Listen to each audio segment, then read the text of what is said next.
कोई कैंसर की गांठ और अगर उसमें कैंसर की गांठ का कोई सस्पिशन होता है तो फिर हम उसमें बायोप्सी करते हैं, जिसे हम trans rectal ultrasound guided biopsy करते हैं। जैसे एमआरआई कराए तो हमें एमआरआई बता देता है कि फलानी जगह गांठ है, तो उस गांठ को हम पिन पॉइंट करके और वहाँ से पीस लेते हैं, या हम सैचुरेशन बायोप्सी करते हैं प्रोस्टेट ग्लैंड में जिनका पीएसए चल रहा है, तो उसमें सारे दोनों लोब्स में से 6 इधर से बायोप्सी ले लेते हैं। और बायोप्सी लेने से जब उसकी रिपोर्ट आती है तो बताती है कि भाई वो कैंसर है कि नहीं है, पहली बात। और दूसरा ये बताती है कि कैंसर जो है वो किस ग्रेड का है।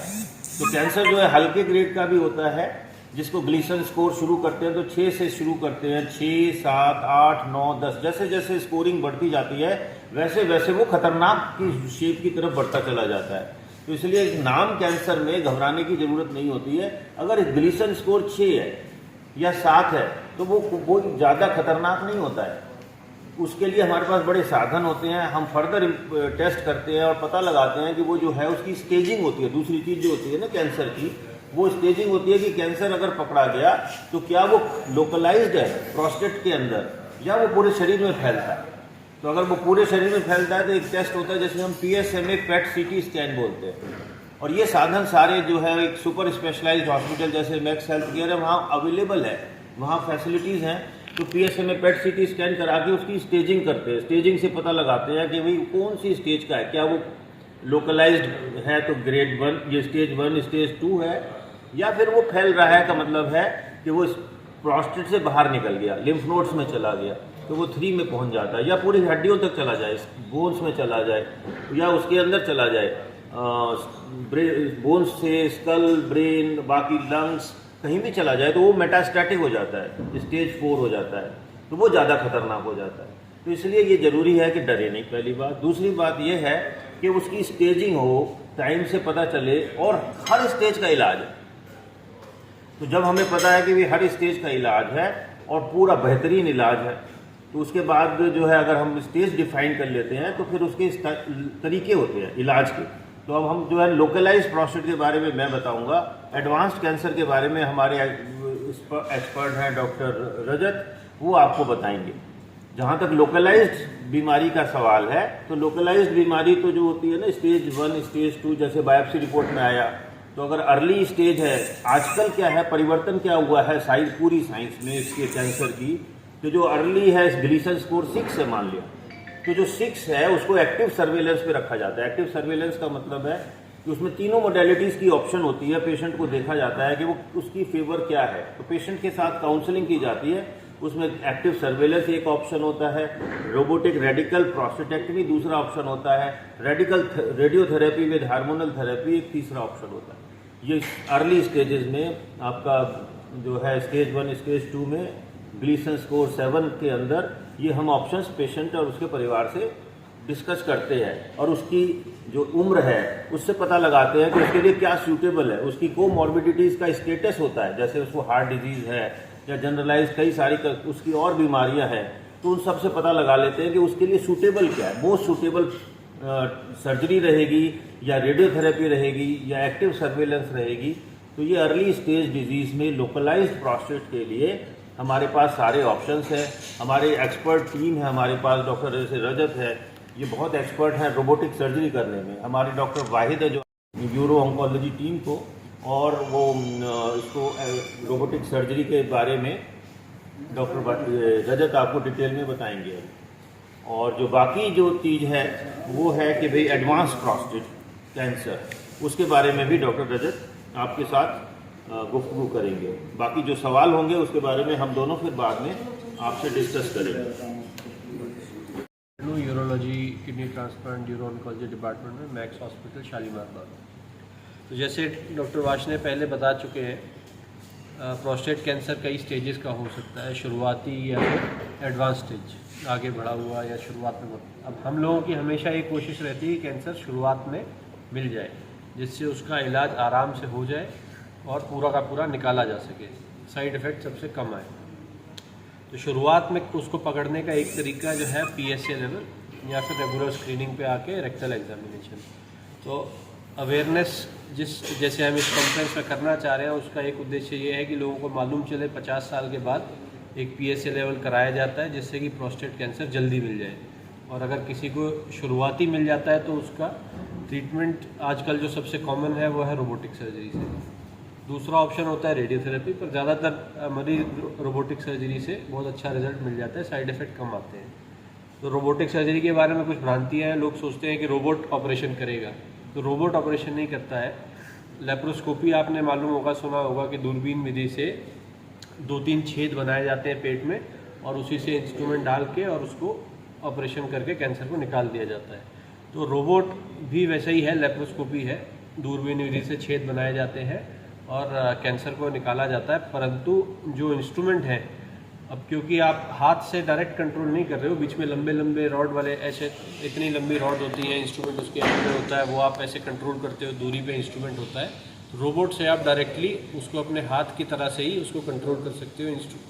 और मैग्नीफिकेशन ज़्यादा फाइन होती है, 3 डायमेंशनल इमेजिंग होती है, तो उस सबसे आपकी ज़्यादा एक्यूरेसी कंट्रोल ज़्यादा आ जाता है और सर्जरी फास्ट हो जाती है और ज़्यादा इफेक्टिवली हो जाती है। तो हम लोग की कोशिश ये रहती है कि 50 साल के बाद स्क्रीनिंग हो जाए। बहुत सारे जनरल हेल्थ चेकअप्स होते हैं कई जगह पे, उनमें भी PSA स्क्रीनिंग उसका रेगुलर पार्ट है। तो अगर जल्दी मिल जाता है, स्टेज 1 में है, हम उसको रोबोटिक सर्जरी से निकाल सकते हैं, पूरी तरह निकाला जा सकता है। अगर सेकंड थर्ड स्टेज में है, उसके बाद वाली स्टेजेस में है, तो अमूमन कीमोथेरेपी या रेडियोथेरेपी का मिला जुला रोल होता है। उसमें एक हार्मोनल थेरेपी होती है, उसमें या तो हमें टेस्टिस को निकालना पड़ता है जो गोलियां होती हैं, या फिर कुछ इंजेक्शन देने पड़ते हैं लाइफ लॉन्ग या 2 से 3 साल के लिए, जिससे कि कैंसर को दबाया जा सके। अगर बिल्कुल एडवांस स्टेज में आएगा, जब बोन्स में या शरीर के बाकी अंगों में फैल गया है, तो उसके बाद उसमें सर्जरी का या रेडियोथेरेपी का ज़्यादा रोल नहीं रहता। तो उसके बाद उसको कीमोथेरेपी या हार्मोनल थेरेपी से ही उसका ट्रीटमेंट किया जाता है। तो पर कोशिश यही रहती है कि जितना जल्दी मिले तो उतना जल्दी उसका इलाज किया जा सके, ताकि उसकी लाइफ स्पैन जो है पेशेंट की बढ़ जाए और उसको टाइमली ख़त्म किया जा सके। अगर शुरुआती स्टेज में मिलेगा तो हम कैंसर को पूरी तरह हटा सकते हैं। अगर बाद वाली स्टेज में होगा तो हम उसको पूरी तरह नहीं हटा सकते, उसको केवल दबा सकते हैं ताकि वो फैले ना। तो पर कैंसर फिर भी अंदर रहेगा। तो इसलिए कोशिश है कि जल्दी मिले, अवेयरनेस हो, सबको पता चले 50-60 साल की एज के बाद। ख़ास तौर पे किसी को पेशाब में कभी भी ज़रा दिक्कत आ रही है, कुछ समस्या है, तो यूरोलॉजिस्ट नहीं होगी तो यूरोलॉजिस्ट के पास, या आप जहाँ पे कैंसर का या प्रोस्टेट का इलाज प्रॉपर हो रहा है उसके बजाय फिजिशियन के पास जाएंगे, या किसी ऐसे व्यक्ति के पास जाएंगे जिसको पूरा नॉलेज नहीं है, तो मिसगाइड होंगे और समय से बीमारी पकड़ में नहीं आएगी। तो यही मैसेज है आज हम लोगों की कॉन्फ्रेंस में। अक्सर इसकी वजह क्या होती है, मतलब या बढ़ती उम्र के साथ ही होती है? बढ़ती उम्र में ज़्यादा कॉमन है, पर अब जैसे नज़र कमज़ोर हो गई, मेरी हो गई, आपकी नहीं है, तो उसका वजह क्या, आप जेनेटिक्स कह लो, एनवायरनमेंट कह लो, जो भी कह लो, पर एज के साथ हमारी जीन्स में डिग्रेडेशन होता है, म्यूटेशन होता है। तो आपने सुना होगा जैसे ज़्यादातर कैंसर ओल्डर एज में ज़्यादा होते हैं। तो जेनेटिक म्यूटेशन चेंजेस, शरीर बेसिकली अपना जो एज रिलेटेड चेंजेस आते हैं उसमें कैंसर भी कह सकते हैं कि एक फॉर्म ऑफ चेंज है। अगर उसमें जीन्स में किसी के ज़्यादा है या कोई रिस्क फैक्टर और है एक्स्ट्रा, तो जल्दी आएगा, ज़्यादा आने का चांस होगा। इसमें इस बात का ख्याल रखना जरूरी है कि हेरिडिटरी ना, जैसे किसी के फादर को हुआ, ब्रदर्स को हुआ, जीन्स में जैसे डॉक्टर साहब ने बताया, तो उसकी स्ट्रॉन्ग फैमिली हिस्ट्री, तो किसी को भी होता है ना, तो हम अवश्य पूछते हैं कि आपके परिवार में भाई को, पिताजी को, किसी को परिवार में ये कैंसर तो नहीं था, और अगर ऐसा है तो फिर उसकी जेनेटिक मैपिंग या जेनेटिक स्टडीज करके हम उसकी प्लानिंग करते हैं और उनको पहले गाइड स्क्रीनिंग भी जल्दी चालू हो जानी चाहिए। 40 साल पे उसकी स्क्रीनिंग होनी चाहिए, बाकी लोग 50 साल पे।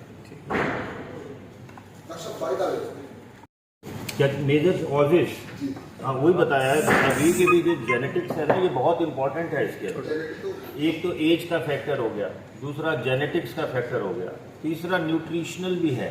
कई बार जो न्यूट्रिशन हमारा होता है ना, आजकल क्या है कि ये देखा जा रहा है कि हम लोगों के यहाँ कैंसर की जो ओवरऑल ग्रोथ है वो ज़्यादा है। तो वो एक इम्पॉर्टेंट है कि भाई एडल्ट्रेटेड फूड है, पेस्टिसाइड्स, ये सब चीज़ों भी हमारे शरीर की जो बेसिक ग्रोथ है, जो नेचुरल ग्रोथ है, उस पर असर करते हैं। और ये भी माना गया है कि एक प्रॉपर यूज फैक्टर है, कई स्टडीज में ये भी पता लगाया गया है कि जैसे प्रोस्टेट ग्रंथि है, तो जो नेचुरल सेक्स है, जो कि हफ्ते में 2 बार या अगर हम सीमन से को डिस्चार्ज कर दें तो एक हेल्दी प्रोस्टेट की निशानी है। और अगर हम प्रोस्टेट का जो स्पर्म है उसको प्रिजर्व करते हैं और रखते हैं, तो कई स्टडीज़ में पता लगा कि अगर हम बहुत ज़्यादा उसको ध्यान ना दें तो प्रोस्टेटिक डिजीज़ की इंसिडेंस बढ़ जाती है, चाहे वो इन्फेक्शन की हो, चाहे वो एनलार्जमेंट की हो, और चाहे वो कैंसर की इंसिडेंस हो। तो इसलिए ये है कि नेचुरल जो हमारे शरीर को की व्यवस्था है उसको नेचुरल ही रखना चाहिए। तो इसलिए हमें जीवन की शैली पे भी इसका बड़ा इम्पोर्टेंस है। जब एग्जाम करते हैं उसमें अवस्थाएं बताएंगे जरा, अवस्थाएं कहाँ से किस लेवल तक होती हैं और कहाँ तक कंट्रोल होती है, या वैसे कंटिन्यूस परसेंटेज ज़्यादा हो जाए तो उसका भी इलाज? हाँ नहीं, वही बताया सारा कि भी जो अवस्थाएं हैं ना, इसमें हमारी 2 बातें बड़ी इंपॉर्टेंट है। एक है ग्रेडेशन और दूसरा है स्टेज। तो जो ग्रेड होती है वो होता है बायोप्सी से पता लगता है उसका, जिसको ग्लीसन स्कोर बोलते हैं। तो ग्लीसन स्कोर अगर हमारा 6, 7, 8, 9, 10, अगर 6 है तो वो ना के बराबर है, 7 है तो उससे ज़्यादा हो गया, 8 उससे ज़्यादा हो गया, 9 उससे ज़्यादा और 10 सबसे ज़्यादा हो गया। तो ये जो है अवस्था ही बताता है कि अगर हमारा ग्लीसन स्कोर कैसा है, उससे हमें ये पता चल जाएगा कि वो कैंसर स्लो ग्रोइंग है या इंटरमीडिएटली ग्रोइंग है या फास्ट ग्रोइंग है। तो अगर जो ग्लीसन स्कोर 6 है मान लिया, तो वो 10 साल तक बड़ा स्लो इंडोलेंट कैंसर होता है जो बहुत धीरे धीरे बढ़ता है। और अगर आप उसका केवल स्क्रीनिंग करेंगे, एक्टिव सर्वेलेंस पे इसीलिए रखा जाता है ऐसे मरीजों को, क्योंकि केवल अगर हम उसकी स्क्रीनिंग करेंगे, हम देखते रहते हैं, उसका पीएसए हर 3 महीने पे चेक करते रहते हैं, और जब वो रैपिडली राइज करेगा, तेजी से बढ़ेगा, हर 3 महीने में उसका हम चेक करते हैं पीएसए।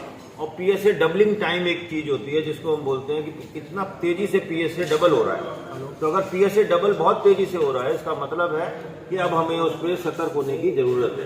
तो इसलिए वो पेशेंट जो एक्टिव सर्वेलेंस में हैं उनको फिर हमें रोबोटिक सर्जरी पे कन्वर्ट करना पड़ता है या उनको रेडियोथेरेपी पे कन्वर्ट करना पड़ता है। तो ये जो अवस्था है कैंसर की वो बड़ी इंपॉर्टेंट है। दूसरा जो फैक्टर है वो अवस्था का पता लगाने का, वो स्टेजिंग है। स्टेजिंग का मतलब है कि जब फैलता है तो वो फिर अगर स्टेज ग्लीसन स्कोर हमारा 9-10 है, इसका मतलब है वो खतरनाक स्थिति में है। और ऐसे पेशेंट्स में जिनमें ग्लीसन स्कोर भी हाई है, मेटास्टैटिक है, सर से पांव तक सब जगह पहुंच गया, तो फिर वो लाइफ लिमिटेड रह जाती है। Okay, thanks.